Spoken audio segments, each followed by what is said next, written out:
بسم اللہ الرحمن الرحیم۔ السلام علیکم۔ اردو کہانی سینٹر میں خوش آمدید۔ آج کے اس ویڈیو میں آپ کو ایک معصوم لڑکی کے اوپر بیتی دکھ بھری سچی کہانی سنانے چاہ رہی ہوں، لیکن کہانی سنانے سے پہلے نئے آنے والوں سے گزارش ہے کہ اردو کہانی سینٹر کو سبسکرائب کیجیے اور ہماری ویڈیو سب سے پہلے دیکھنے کے لیے بیل آئیکن کو کلک کیجیے۔ چلیے شروع کرتے ہیں کہانی۔ یہ میری بیٹی ہے ساریہ۔ بیگم شہباز اوان نے نہایت محبت سے اسے اپنے ساتھ لپٹاتے ہوئے اپنی سہیلی بیگم مصطفیٰ کمال سے متعارف کروایا تھا۔ دونوں خواتین کے ہونٹوں پر تبسم بکھرا ہوا تھا، جبکہ بیگم شہباز اوان کی باہوں میں مقید ننھی ساریہ کو اس پر بہت حیرت ہو رہی تھی کہ آخر آج یہ عنایت کس لیے اس کے دل و دماغ میں چکر سے چل رہے تھے۔ وہ حال سے ماضی میں پہنچ گئی۔ اسے ایک پل لگا تھا جیسے بیگم شہباز اوان کی باہوں سے نکلنے میں اس کے چہرے پر اس قدر نفرت کے آثار تھے کہ بیگم مصطفیٰ کمال بھی ٹھٹک گئیں۔ میں آپ کی بیٹی نہیں ہوں میں آپ کی بیٹی، سنا آپ نے؟ وہ زور سے چلاتی وہاں سے دوڑ کر باہر نکل گئی۔ بیگم مصطفیٰ کمال نے حیرت سے اپنی دوست کو دیکھا جس کے چہرے پر اذیت کے آثار نمودار ہو رہے تھے۔ دیکھا تم نے، میں اس سے جس قدر قریب ہونا چاہتی ہوں یہ اس قدر ہی مجھ سے دور ہو جاتی ہے۔ اس کا رویہ مجھے بہت تکلیف دیتا ہے۔ بیگم شہباز کی آنکھوں سے آنسو رواں ہو گئے تھے۔ بیگم مصطفیٰ کمال اپنی جگہ سے اٹھ کر بیگم شہباز اوان کے پاس آ گئیں۔ حوصلہ رکھ، خود ہی سنبھل جائے گی، بچی ہے نا، شاید ابھی اس پر صدمے کے اثرات باقی ہیں، ٹھیک ہو جائے گی۔ وہ انہیں تسلی دیتے ہوئے بولی تھی۔ ہاں تم ٹھیک کہہ رہی ہو۔ بیگم شہباز اوان نے اپنے ہاتھ کی ہتھیلی سے آنسو پونچھ ڈالے۔ قریبی مسجد سے مغرب کی اذان کی صدائیں بلند ہوئیں تو گورکن رحمان بابا نے بھی قبرستان کے بیرونی گیٹ کی طرف قدم بڑھا دیے۔ ابھی وہ گیٹ سے چند قدم دور ہی تھے کہ ان کے کانوں میں رونے کی آواز پڑی۔ انہوں نے آواز کے تعاقب میں ادھر ادھر نگاہ دوڑائی تو بیرونی گیٹ کے دائیں جانب دو پختہ قبر کے بیچ ایک چھوٹی سی بچی انہیں روتی ہوئی نظر آئی۔ اس کی عمر تقریباً 10 سال کے قریب تھی۔ اپنے لباس سے وہ کسی اچھے خاندان کی لگ رہی تھی۔ رحمان بابا حیرانی اور پریشانی کے ملے جلے تاثرات لیے اس کی طرف بڑھے۔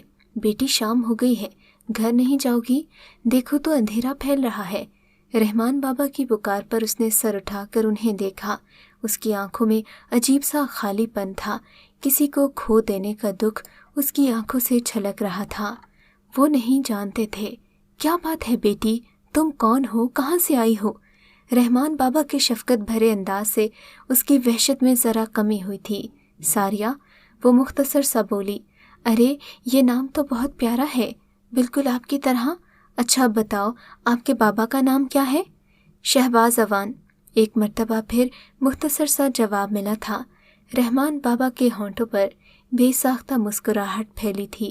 ساریہ ہنوز اسی طرح بیٹھی ہوئی تھی۔ اچھا وہی شہباز اوان، ڈاکٹر فیروز ایوان کے صاحبزادے؟ رحمان بابا نے گویا اس سے تائید چاہی تھی۔ جی ہاں، وہ خفگی سے بولی تھی۔ چلو آؤ، میں آپ کو گھر چھوڑاؤں، آپ کے گھر والے پریشان ہو رہے ہوں گے، آؤ میرے ساتھ شاباش۔ انہوں نے اسے محبت سے پچکارا تھا۔ نہیں، میں خود ہی چلی جاؤں گی، وہ خود سری سے کہتی ہوئی اٹھ کھڑی ہوئی۔ مگر بیٹی، اس سے پہلے کہ وہ کچھ اور کہتے ساریہ دوڑتی ہوئی قبرستان سے نکل گئی۔ اس کا گھر قبرستان سے تقریباً 10-15 منٹ کے فاصلے پر تھا۔ وہ پھولی سانسوں سے گھر میں داخل ہوئی۔ اس کا سامنا بیگم شہباز اوان سے ہوا، جو نہایت غصے اور پریشانی کے ملے جلے تاثرات لیے اس کی طرف بڑھی تھیں۔ کہاں تھیں تم؟ جانتی ہو کس قدر پریشان میں تھی؟ میری جان عذاب میں ڈال رکھی ہے تم نے۔ باپ باہر بیٹھا عیاشیاں کر رہا ہے اور مجھے چھوڑ گیا ہے اپنی بیٹی کی نگرانی کے لیے۔ کہاں گئی تھی تم، بولو؟ وہ سختی سے اس کا بازو تھامے ہوئے بولی، مگر ساریہ کے ہونٹوں پر تو قفل پڑ گئے تھے، البتہ آنکھوں اور چہرے سے خوف صاف ظاہر ہو رہا تھا۔ تبھی ملازمہ اس کے پاس چلی آئی۔ بی بی جی فون ہے۔ بیگم شہباز اوان نے ایک جھٹکے سے اس کا بازو چھوڑا تھا۔ اس کا بس نہیں چل رہا تھا کہ وہ ساریہ کو کچا چبا جائیں۔ وہ خون کے گھونٹ پیتی وہاں سے چلی گئی تو ساریہ بھی اپنے روم میں آ گئی، جبکہ بوڑھی ملازمہ سکینہ بی نے ایک سرد آہ بھری۔ رحمان بابا اوان فیملی کو شہباز اوان کے مرحوم ڈاکٹر فیروز اوان کے توسط سے جانتے تھے۔ فیروز اوان کو وہ اپنا محسن مانتے تھے۔ انہوں نے ہی رحمان بابا کو بے روزگاری کے وقت میں یہاں گورکن کی حیثیت سے رکھا تھا، جس سے ان کی زندگی کی گاڑی کھنچنے لگی۔ کچھ عرصہ قبل ڈاکٹر فیروز اوان کا انتقال ہو گیا تھا۔ رحمان بابا کو ان کی موت کا بہت صدمہ تھا، مگر ہونی کو کون ٹال سکتا ہے۔ جب شہباز اوان دوبارہ گھر روانہ ہونے لگے، انہوں نے خاص طور پر رحمان بابا کو بلا کر اپنے والدین کی قبروں کی دیکھ بھال کی ذمہ داری سونپی تھی، جس کے بدلے انہیں ہر ماہ معقول معاوضہ بھی ملتا تھا۔ وہ پوری دیانتداری سے اپنے فرائض سر انجام دے رہے تھے۔ جس قبر پر انہوں نے ساریہ کو آنسو بہاتے دیکھا تھا، وہ شہباز اوان کی دوسری بیوی تہنیت بی بی کی قبر تھی، جس کا انتقال 2 سال قبل حرکت قلب بند ہو جانے کی وجہ سے ہوا تھا۔ تہنیت کون تھی، کہاں سے آئی، یہ تو وہ نہیں جانتے تھے، مگر ہاں، تہنیت بی بی جب سے شہباز اوان کی زندگی میں آئی تھیں، انہوں نے اسے بہت خوش دیکھا تھا۔ پھر نہ جانے ان کی خوشیوں کو کس کی نظر لگ گئی، تہنیت بی بی خاموشی سے ہمیشہ کے لیے اس دنیا سے رخصت ہو گئیں۔ رحمان بابا نے سنا تھا کہ شہباز اوان اور تہنیت بی بی کی ایک بیٹی بھی ہے، جو کہ اس وقت تقریباً 6 سال کی تھی۔ انہوں نے ساریہ کو پہلی مرتبہ دیکھا، وہ بھی اپنی ماں کی قبر پر آنسو بہاتے۔ شہباز اوان کی پہلی بیوی صہبا امروز تھی، جو کہ فیروز اوان کے چچا زاد بھائی کی اولاد تھی۔ صہبا ایک خود سر اور مغرور عورت تھی، جو اپنے آگے کسی کو کچھ نہیں سمجھتی تھی۔ یونیورسٹی کے زمانے میں کسی آفتاب خان نامی شخص کو دل دے بیٹھی، مگر امروز اوان کو آفتاب خان ایک آنکھ نہیں بھاتا تھا۔ ایک تو ان کے سٹینڈرڈ کا نہیں تھا، دوسرا شکل سے ہی خباثت سے پر اور لالچی شخص لگتا تھا۔ سو امروز خان نے بیٹی کی مرضی کے خلاف اس کی شادی شہباز اوان سے طے کر دی۔ صہبا کو انہوں نے خود کو ختم کرنے کی دھمکی دے کر راضی کر لیا۔ یوں وہ دلہن بن کر اوان پیلس آ گئی۔ 1 ہفتہ گزر جانے کے بعد وہ شہباز اوان کو اولاد کا تحفہ نہ دے سکی۔ شوہر کی دوسری شادی نے انہیں دھچکا ضرور لگایا تھا، مگر وہ اپنی حالت سے سمجھوتا کر گئی تھی۔ رحمان بابا نے اٹھتی اٹھتی یہ خبر بھی سنی کہ وہ شہباز سے علیحدگی چاہتی ہے۔ اس کے بعد کیا ہوا وہ بے خبر تھے۔ اب ساریہ کی آنکھوں میں آنسو انہیں بے چین کر گئے تھے۔ اس کی آنکھوں میں انہوں نے عجیب سا خالی پن دیکھا تھا۔ نہ جانے کیوں ان کے دل میں خدشات سر ابھارنے لگے۔ ہیلو، ہاں کیسے ہو آفتاب ڈارلنگ؟ بیگم شہباز اوان کی آواز میں خود بخود خمار اتر آیا تھا۔ میں ٹھیک ہوں، تم سناؤ، خوب عیش ہو رہے ہیں؟ مجھے تو بالکل بھول ہی گئی ہو، دوسری جانب سے شکوہ کیا گیا۔ بیگم شہباز اوان کے ہونٹوں پر بڑی دل فریب سی مسکراہٹ ابھری۔ اوہو بھئی، تم تو خفا ہونے لگے۔ ایسی بات نہیں ہے میری جان، میں تمہیں بھلا کیسے بھول سکتی ہوں، بس اس کمبخت کے کاموں میں لگی رہتی ہوں۔ سچ میرا بس چلے تو اڑ کر تمہارے پاس آ جاؤں۔ بیگم شہباز اوان نے محبت سے چور لہجے میں کہا تو آفتاب خان کا زوردار قہقہہ بلند ہوا۔ تو پھر چلی آؤ نا، دیر کس بات کی ہے؟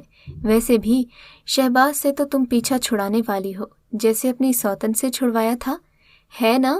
جواب میں بیگم شہباز بھی اپنے اس پلان پر خوب ہنسنے لگیں۔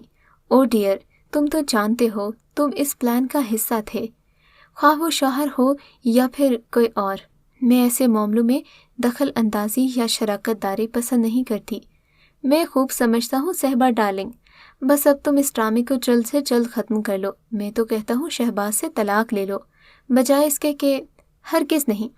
بیگم شہباز نے اس کی بات کاٹی تھی۔ نہیں آفتاب، طلاق کی صورت میں میرے حصے میں چند لاکھ اور صرف ایک بنگلہ آئے گا، جبکہ میں تو سب کچھ حاصل کرنا چاہتی ہوں، سب کچھ۔ ویسے بھی فکر مت کرو، شہباز کے لیے تو وہی حربہ استعمال کروں گی، یعنی زہر کے صرف 2 قطرے۔ ڈاکٹرز بیچارے تو جان ہی نہیں پائیں گے کہ یہ موت زہر سے ہوئی ہے یا حرکت قلب بند ہو جانے کی وجہ سے، جیسے بیچاری تہنیت کے ساتھ ہوا۔ آہا، آئی تھی میرے ساتھ مالکن بن کر رہنے، اسے کیا پتا تھا کہ موت اس کے تعاقب میں ہے۔ میں نے تو شہباز کو رام کیا تھا کہ وہ تہنیت کو یہاں لے آئے، میری ذات سے اسے کوئی تکلیف نہیں ہوگی۔ ہائے رے قسمت، بیچاری تہنیت۔ صہبا نے ایک سرد آہ بھری، جبکہ مہتاب خان کا قہقہہ بہت بلند تھا۔ سکینہ کے قدموں سے زمین نکل گئی۔ اوہ میرے خدایا، اتنا سب کچھ ہو گیا اور خبر تک نہ ہو سکی، یہ مکروہ عورت۔